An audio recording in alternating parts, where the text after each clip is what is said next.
So this particular patch started off with just kind of the startup sounds here on the Great Conjunction synth, and I really liked kind of the simplicity of it, and I decided to try to sample this basically same pattern into both of the decks. And originally I did it on drift mode, but then I switched over to real for the focus of this demo. And again, it's just really on the simplicity of experimenting with rhythm and using, in this case, two decks of a very similar pattern, but not exactly the same pattern, to tweak it. So what we'll do is we'll switch to the full wet mix of the Spotykach here. And this is where we can really start to kind of dial in the rhythmics of our patterns and so forth.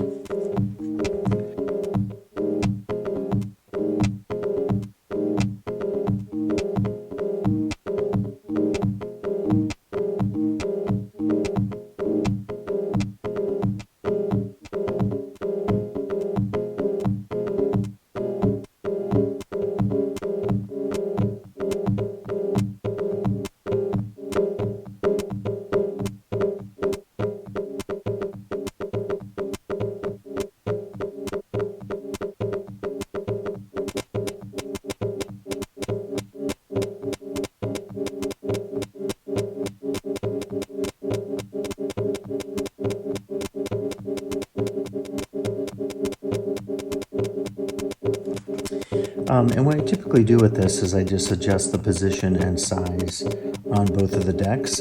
And there's kind of immediacy to this that I always found I didn't do necessarily if I was using an Instruo module similar to this, or a qubit, or even the Make Noise Morphogene. There's just something more tactile and hands-on, and it's really about these little precise movements of these knobs to kind of dial in different polyrhythms.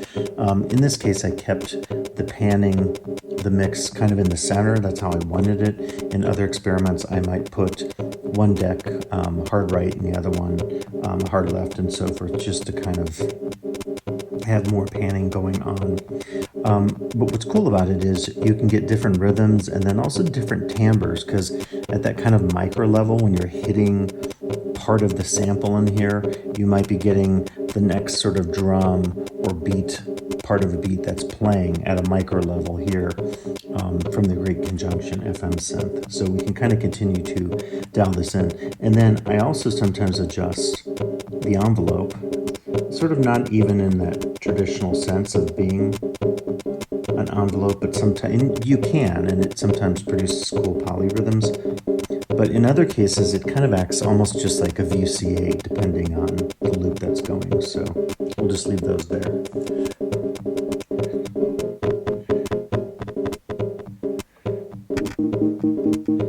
That's an interesting one there from A. And so we're getting kind of two parts of this loop that are kind of doing an interesting percussive thing. So what I typically do is once I have that dialed in, I will then maybe switch to this reel to see what else I can bring to it.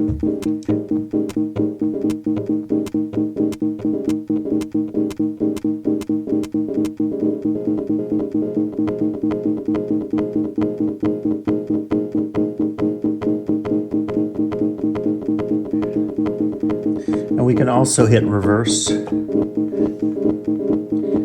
which, at least in this mode, right, in real mode, it's going to stay in time, but just sort of have that glitch reverse sound going.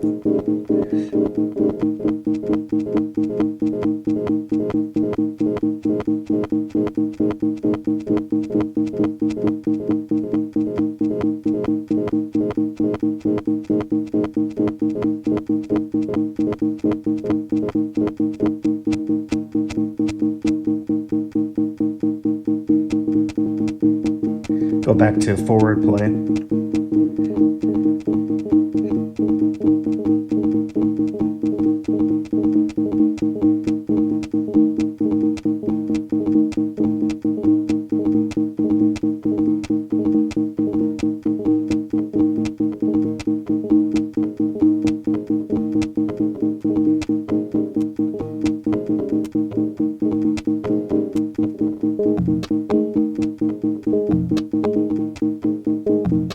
That's a pretty interesting one.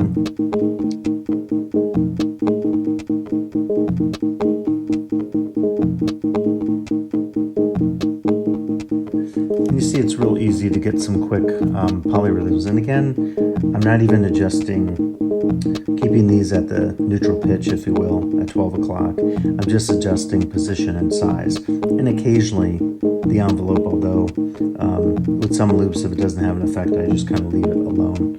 And yeah, it's just kind of a cool approach to take. We can do a little more experimentation.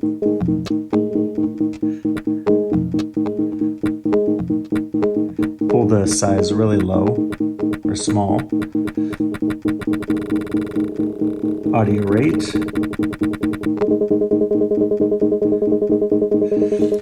This is a good example, right? I kind of pull it to audio rate and then just back where I get a rhythm I like. It could be a triplet or whatever, 16th notes. And I'm kind of, it's pulsing with this. And then the position knob, in a sense, becomes like a timbre knob, right? Because it's going to switch to another part of the sample in here and really create a much different sound depending on what I want to try to find. Slowly moving the position knob. That's very different from the previous one. And you see I can dial it in fairly accurately. And then if I go a little more, it's going to the next part of the sample. It's very different there. That almost just because of exclusion is creating more of a rhythmic than a timbral effect with those ratcheting notes. I like that.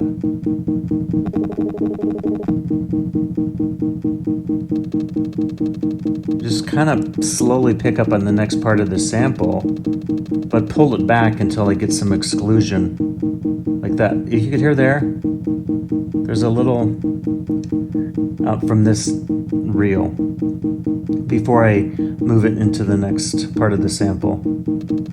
See the ratcheting right there. It's very interesting. You hear almost like a sine wave or square wave, I'm not sure. Sort of a low wave. And then on this deck, and then you hear above it a little that kind of complements this rhythm. So that actually I like a lot. But I can continue to adjust position knob. This is another one that's very similar to the last one. Very subtle. This reminds me of just like an electric piano sort of hitting. Again, the kind of pure sounds, the very synthetic-y FM sounds from the Great Conjunction. We'll continue to do the position knob. Much different sound there. Now we get pretty loud, so I might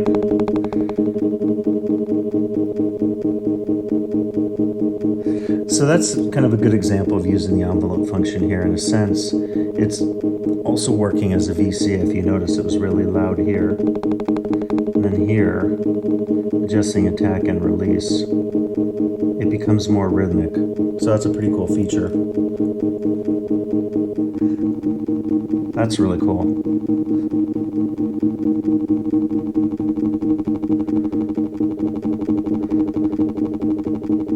You're getting a lot of timbral shifts there, a little bit of sort of attenuation.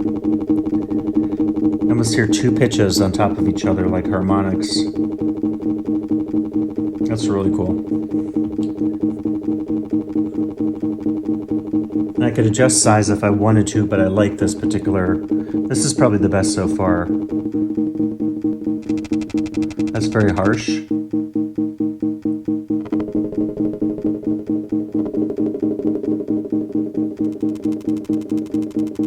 And we can kind of go in between those two. That's a kind of a dissonant note playing off of the other deck. And that's like a really kind of harsh sound. So I could try to find a spot in between those, like a sweet spot. Kind of hard to do in this case. Can't quite get it. maybe there, and then maybe adjust my envelope. Oh, that's cool. Listen to that. It just really changed it rhythmically. Listen to the effect of that.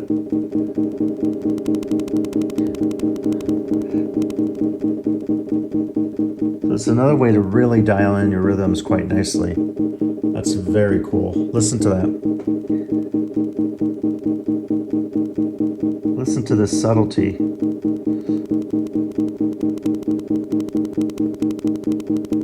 It reminds me of a filter kind of bringing it in here. It gets a little harsher. Kind of the high pass. A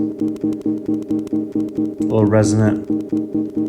That's just a nice little glitch right there. That's quite nice. Could do some more of this. What did I have right there? Oh, that's that really harsh metallic sound.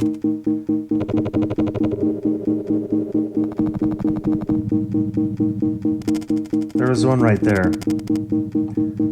Listen to that, very low. So let's go in, and this is a good time. Again, I'm happy with my size. I'm doing this kind of what I'm calling timbral adjustment. It's not fully timbral. Of course, there's rhythmic stuff going on here with our loop.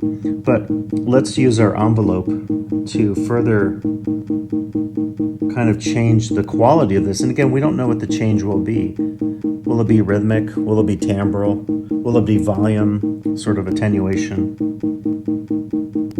Very subtle, it's a click there. Let's go back this way.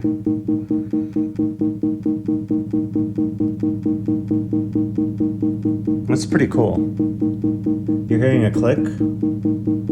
So we're getting this, and this is giving a click. And then almost a drone coming in. Now listen to that little glitch there that comes in.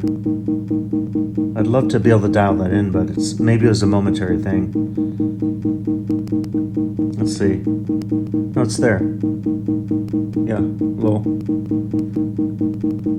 Maybe not rhythmically interesting. And just for the heck of it, I could put it in reverse.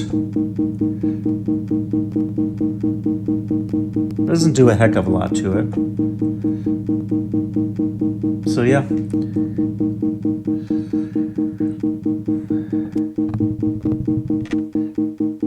There's something very harsh. And maybe if that's too harsh, I could bring the size up a little bit. There we go. Listen to that. So that's kind of a way you're really playing off your position and size knob. And then I would say the envelope is kind of the sweetener at the end, if you will, to further refine what you're doing rhythmically, timbrally, the size of the sample, so forth.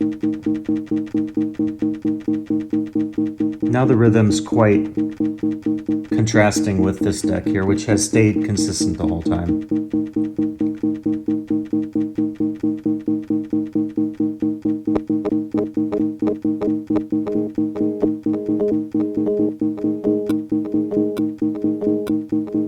Now listen to that, that's very cool.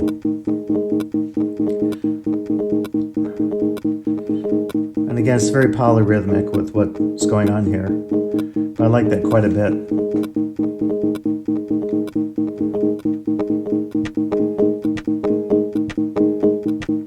Now listen to that. So, in a sense, again, we all have our different uses here of the Spotykach, but what I'm discovering is I might, have this deck set up, this reel, whatever you want to call it, right, and have my rhythm dial in here, and then really dial in size and position here. And then as you saw in this case, listen to how different it is by using the envelope control from this rhythm to the next one. It's going to almost bring in another part of the sample. Just letting that evolve. Now listen to a very short attack.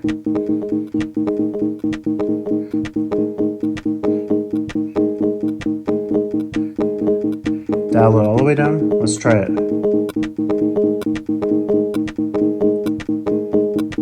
When that sort of new third click comes in, you can almost adjust. again, like a VCA in this case, the amount of that that's coming in, it'll disappear here. You can use these as reference points. It's gone. So kind of the range is here to there. And different, almost I hear a different timbre quality to it. It becomes more metallic and percussive at the most extreme short attack range here.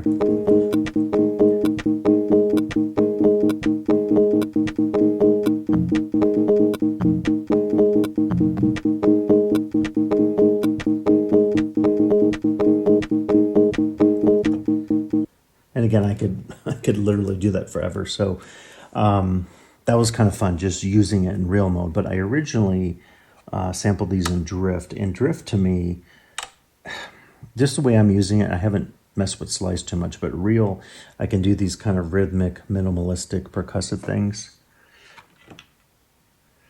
Whereas when I move to Drift, I feel like it's more kind of a DJ style in terms of remixing. So let's go to that, and we'll start maybe with the left deck here. So just hit play. Like it did before, I'm going to try to dial in a rhythm that I feel like is decent for the purpose of what I'm going to do here. And I want it to be a little glitchy and polyrhythmic, and this is definitely that. I'm just trying to listen if I can perceive like a meter here or sort of a repeating rhythm. I kind of hear it there. So let's bring in this deck now. It's a total mess, so we're going to have to really work here. Adjust envelope.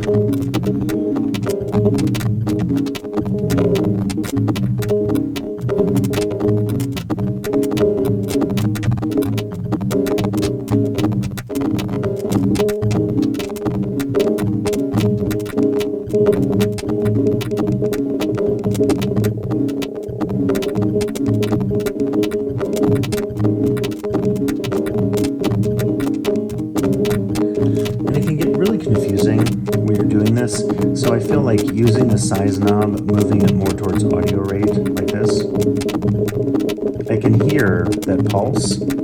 So as I'm moving it, I can kind of make some sense of what I'm hearing and then what I'm doing in terms of the movement of the knob. Because sometimes with the polyrhythmic kind of mess that can happen, you sometimes don't know exactly what you're doing as precisely, say at least for me, as was the case in real mode. So let's experiment with size and position.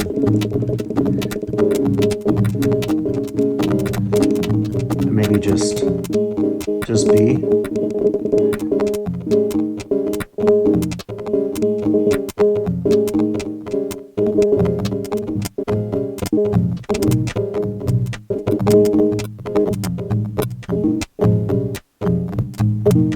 It's pretty interesting.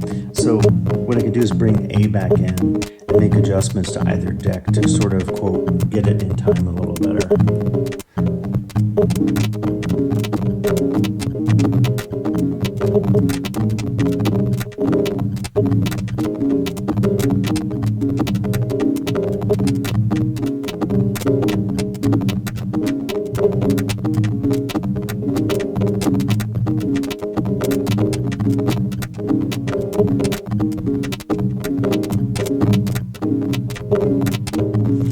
Yeah, so that's cool. And again, what you're hearing here is not as easy to sort of distinguish and identify as we heard working in real mode, but I really like the drift mode because it kind of has this crazy quality to it. Another thing we can do is we can lower the pitch, and then it might be a little easier for us to dial in a rhythm, but maybe we'll go back to A and adjust the rhythm slightly.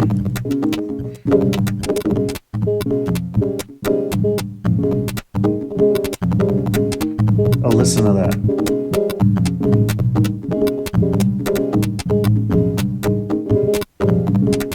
I like that quite a bit. So let's add in B, lower.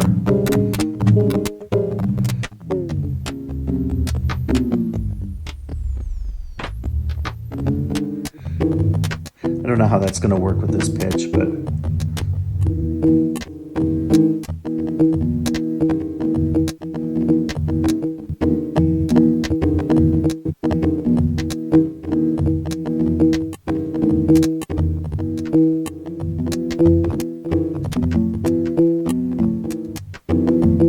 pretty interesting. Let's pull in A and see what happens.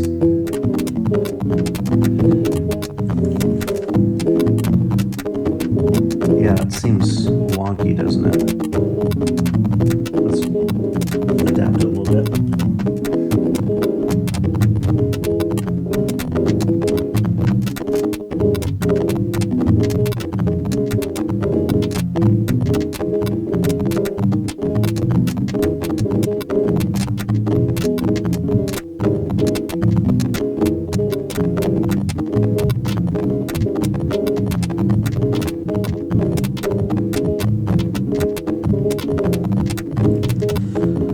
Pretty interesting. Again, it's very hard when you have this kind of rhythmic sort of overlap and timbral overlap going on, because we have the same loop, of course, recorded slightly different. I didn't exactly start it at the same loop point in A and B, but I didn't want to, because I want to do some polyrhythmic stuff. But it's very hard here to distinguish when I'm adjusting the knobs. What I'm hearing, it helps a little bit pitching it lower, so maybe I could get it even lower.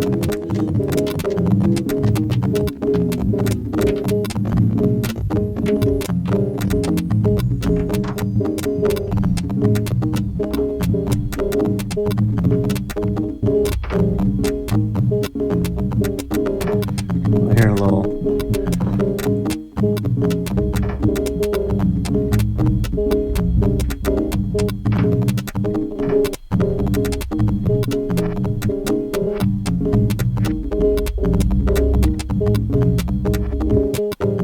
It's pretty good. I can lower the level of A because this is a little quiet.